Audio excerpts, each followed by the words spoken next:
గబ్రియేలు దేవుని దూత మరియమ్మ గారితో చెప్తూ వచ్చింది. ఆయన చెప్పిన మాటలు ఏది కూడా నిరర్ధకము కాదు. ఆయన మాటలు శాశ్వతమైనవి. ఆయన మాటలు నిరంతరము నిలిచేవి. మనుషులకు అసాధ్యమైనవి ఏమైనా మనం వచ్చేమో కానీ దేవునికి అసాధ్యమైనది ఏమీ కూడా లేదు. మత్తయి సువార్త 10వ అధ్యాయం 26వ వచనాన్ని మనం గమనించినట్లయితే యేసు వారిని చూసి ఇది మనుషులకు అత్యాత్మైన అసాధ్యమే కానీ దేవునికి సమస్తము సాధ్యమే అని తెలియజేస్తా వచ్చింది. ఎందుకంటే ఆయన గొప్ప దేవుడు, ఆయన శక్తివంతుడు, ఆయన భావము బలము ఎవరు వర్ణించలేనిది, వివరించలేనిది అని దేవుని వాక్యం ద్వారా ప్రభు మాట్లాడుతున్నారు. ఆయనకి అసాధ్యమైనదేమీ లేదు. ఒక రోజున ఆదికాండము 18వ అధ్యాయం 14వ వచనాన్ని ఇంకా మనం గమనించినట్లయితే అక్కడ సంభాషణ జరుగుతూ వచ్చింది.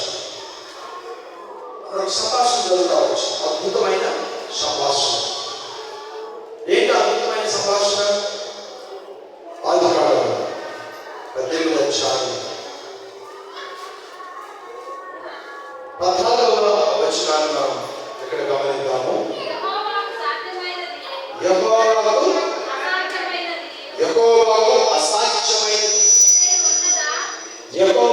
అసాధ్యమైనది ఏదైనా ఉన్నదా? మేదటికి కాలము ఆ నిర్ణయ కాలము నీ యొద్దకు తిరిగి వచ్చేదను. ఇక్కడ మీరు గమనించినట్లయితే దేవుడు ఇస్తున్న వాగ్దానం అబ్రహాము దేవుని పట్ల కలిగి ఉన్నటువంటి నమ్మకత్వం. అతను నేను కొడుకు కలిగి ఉన్నాను, నేను సంతానాన్ని కోల్పోయాను, నాకు వచ్చే అవకాశం లేదు. ఎన్నో ఆలోచనలు ఆయనలో ఉండవచ్చు.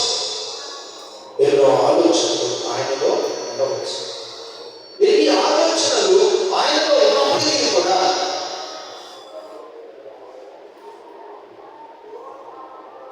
దేవదూతలు మనుషుల రూపంలో అబ్రహాము ఎదురుకు వచ్చినప్పుడు ప్రేమపూర్వకముగా ఆదిత్యం ఇచ్చే విషయంలో ఆయన నమ్మకస్తుగా ఉన్నాడు. ఈరోజు మన పరిస్థితులను బట్టి దేవుడికి ప్రేమించడం, మన పరిస్థితులు అనుకూలంగా లేకపోతే దేవుడికి దూరంగా ఉండడం, సహజంగా మానవ జీవితాల్లో ఇవన్నీ జరుగుతూ ఉంటాయి. ఈ విధానాలు ఒకవేళ నువ్వేమైనా అనుసరిస్తున్నావా? దయచేసి అనుసరించవద్దు. నీ పరిస్థితులు ఎలా ఉన్నప్పటికీ కూడా దేవుడు శక్తివంతుడు, దేవుడు గొప్పవాడు, దేవుడు పరిపూర్ణుడు, దేవుడు అద్భుతుడు, దేవుడు ఆది సంపూర్ణుడు. ఆయనకు అసాధ్యమైనది ఏమీ లేదు. ఈ ప్రత్యేకత నీ జీవితంలో ఎప్పుడు మర్చిపోకూడదు. ఆదిత్యం ఇచ్చిన తర్వాత సంతోషిస్తున్న సమయంలో యావత్తు కదిలించాలి.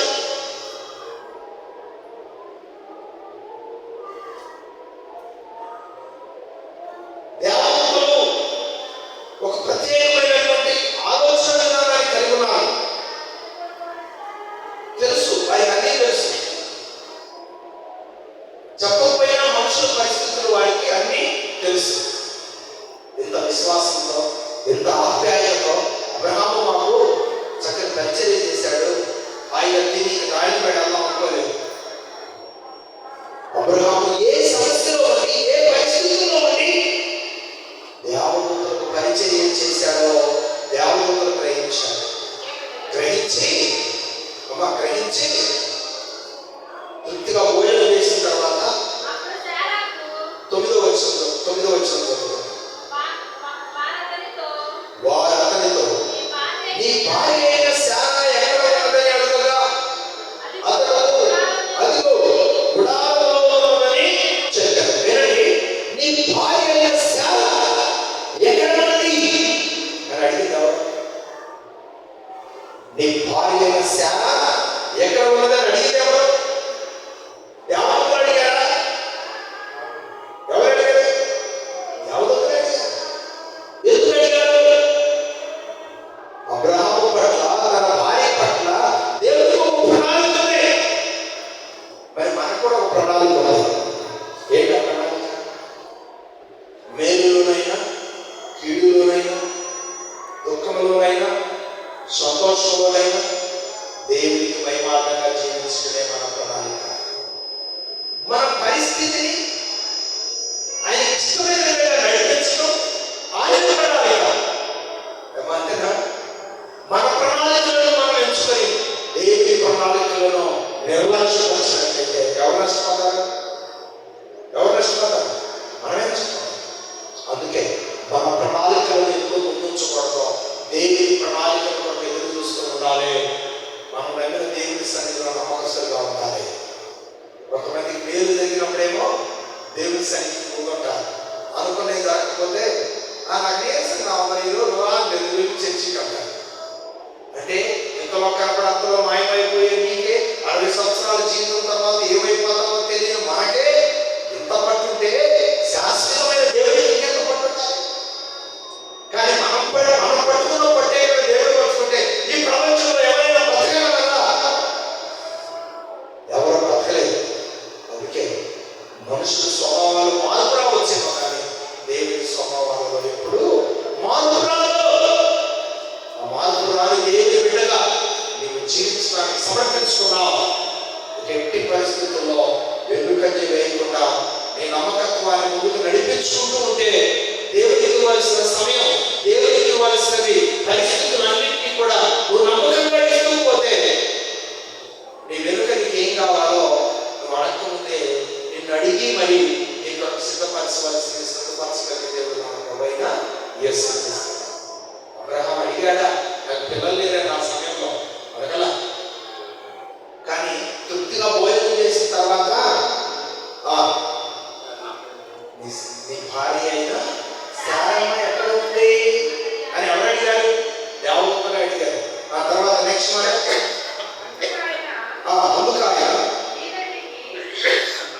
అందుకాయన మీదకి ఈ కాలమున నీ యొద్దకు నిశ్చయముగా మరలా వచ్చెదను. అప్పుడు నీ భార్య అయిన శారమ్మ కుమారుడు కలుగునని చెప్పెను. శారా ఆయన వెనుక నుండిన గుడారపు ద్వారముకు నిలుచుండెను. అబ్రహామును శారాయును బహుకాలము గడిచిన వృద్ధులై ఉన్నది. స్త్రీ ధర్మము శారాకు నిలిచిపోయిన కనుక శారా నేను బలము ఉడికిన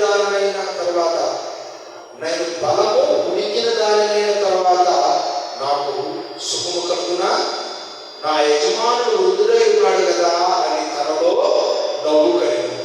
అంతటా అబ్రహాముతో వృద్ధురాలైన నేను నిశ్చయముగా ప్రసవించదనా అని శారా నమ్మనేలా? యెహోవాకు అసాధ్యమైనది ఏమైనా ఉన్నదా? ఈ కాలంలో నిర్ణయమందు నీ దగ్గరకు తిరిగి వచ్చేదను. అప్పుడు శారా కుమారుడు కలుగును. శారా భయపడకుడి, నవ్వలేదని చెప్పగా ఆయన అవును అని నవ్విందులను. మరి చదవబడినటువంటి ఈ శ్రేష్టమైన దేవుని మాటలు మనం విన్నప్పుడు నాకేమర్థమవుతుంది? దేవునికి అసాధ్యమైంది ఏమీ లేదు. కాబట్టి దేవునికి మహిమార్థంగా ఈ లోకంలో మనం బ్రతకడం నేర్చుకుంటే, జీవించడం నేర్చుకుంటే దేవుడు ఇచ్చిన మాటలు ఎప్పుడు మన జీవితాల్లో నిరర్థకమో కావు. మరియమ్మ గారి దేవుడితో వచ్చి వాగ్దానం చేసింది. ఆ వాగ్దానం నెరవేరిందా? నెరవేరలేదా? ఆయన మాట ఎప్పటికీ నిరర్థకం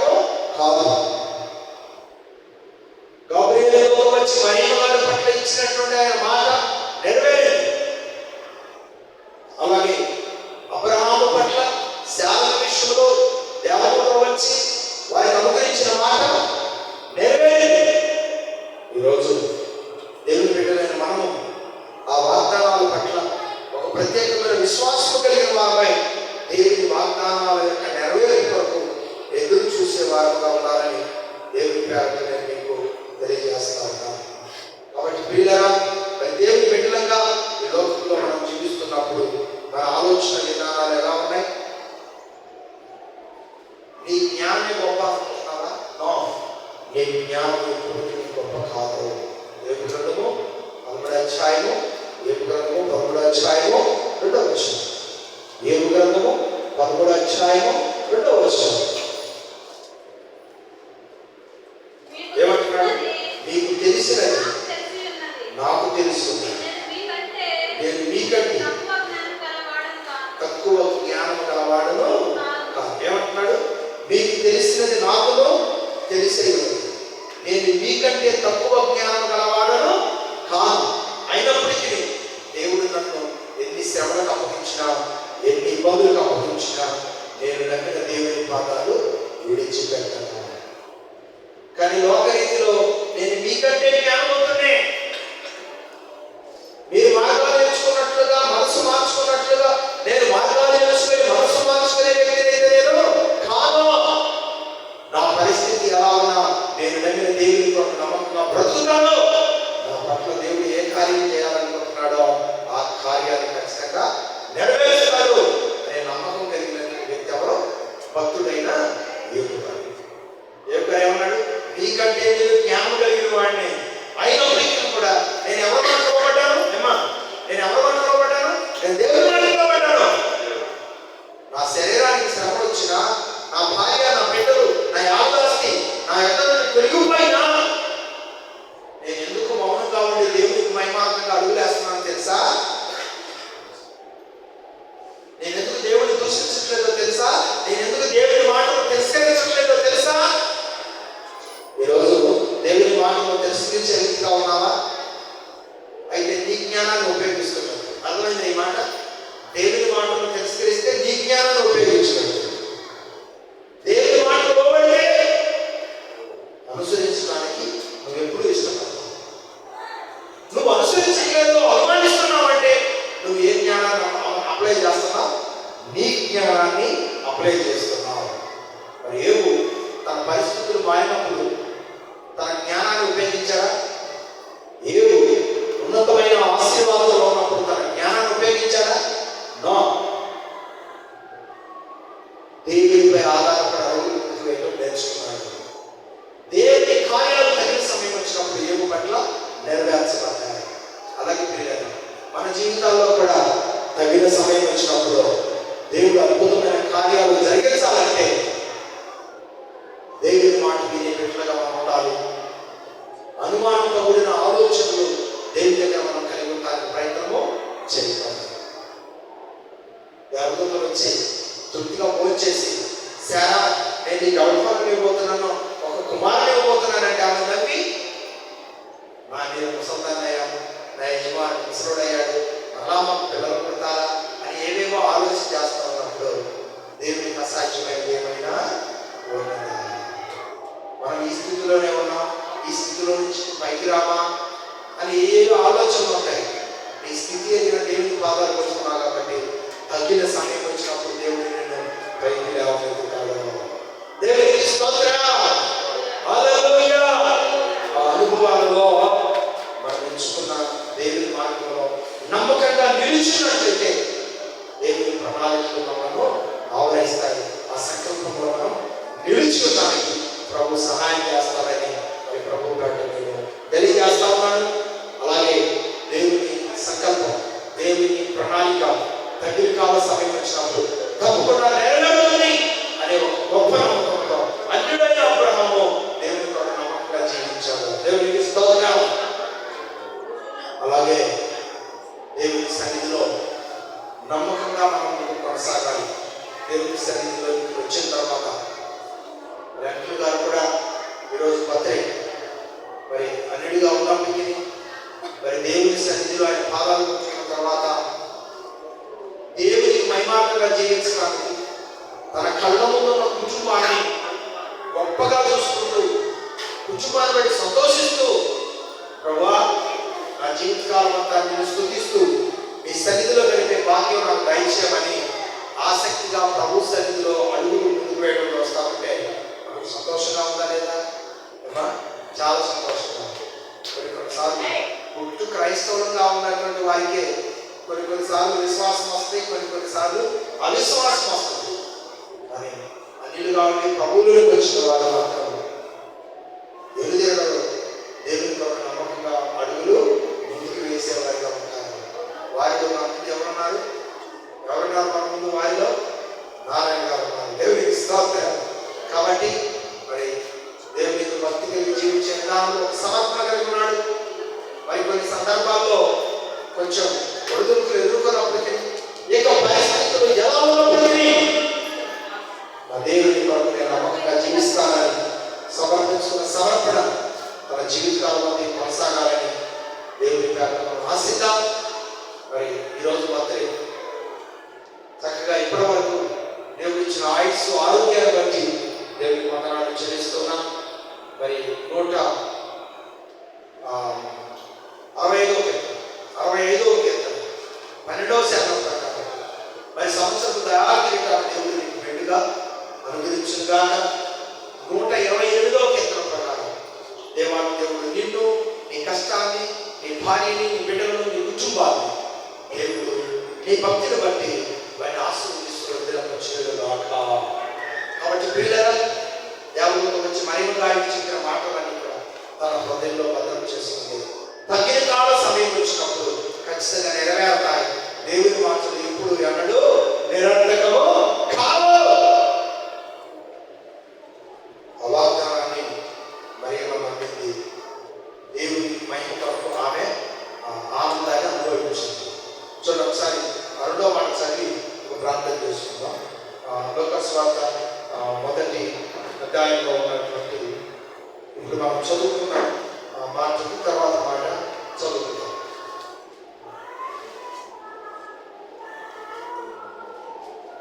38వ వచనం చదువుకుందాం. అందుకు మరి అదిగో ప్రభు దాసురాలు, నీ మాట చొప్పున నాకు జరుగును గాక అని. అంతటి దూత ఆమె ఎదురు నుండి ఏమన్నాడు? నీ దాసురాలు, నీ మాట చొప్పున నాకు జరుగును గాక. ఏమా, దేవుని మాట ఎదురు వచ్చినప్పుడు నీ మాట ప్రకారమే నాకు జరుగును గాక అంటావా? శాపలాగా తిరస్కరిస్తావా? నీ మాటే గొప్ప అన్నట్లుగా ఆలోచన చేస్తావా? మరి అలాగా దేవుని మాటను స్వీకరిస్తావా? ఏం చేస్తావా? చెప్పాలి, ఏం చేస్తావా? దేవుని మాటను స్వీకరించే బిడ్డగా ఉన్నట్లయితే, అంగీకరించే బిడ్డగా ఉన్నట్లయితే దేవుని కొరకు పాత్రుడు అవుతామని దేవుని ఇచ్చిన మాటలు మీ హృదయంలో పెట్టుకొని క్రిస్మస్ దినాలలో మనం దేవుని మాట విన్నామా? నీ ఆలోచన ప్రకారం, నీ జ్ఞానం ప్రకారం నడవడానికి ఒకవేళ ఆలోచిస్తున్నావా? నీ జ్ఞానం ప్రకారం, నీ మాట ప్రకారం నడవాలనుకుంటే ఈ ఆలోచన ప్రక్కన పెట్టి దేవుని మాట ప్రకారం, దేవుని జ్ఞానం ప్రకారం, దేవుని ఆలోచన ప్రకారం, దేవుని చిత్త ప్రకారం ఈ లోకంలో జీవిస్తూ దేవుని మాట అడుగులు ముందుకు వేసే విధంగా ప్రభు సహాయంతో అడుగు ముందుకు వెళ్ళాలని కోరుతూ నేను ఈ మాటలతో ముగిస్తున్నాను. దేవుని మాట నేర్చుకుంటాక ఆమేన్. ప్రార్థన చేసుకుందాం. ప్రేమకి తండ్రి, ఇప్పటి వరకు నీ బిడ్డలు విన్న ఈ మాటలు వాళ్ళ హృదయాలను స్థిరపరిచి నీకు మహిమాలను అడుగులు ముందుకు వేసే వాక్యం దయచేస్తున్నాను. కార్యక్రమం నీ చిత్తానుసారంగా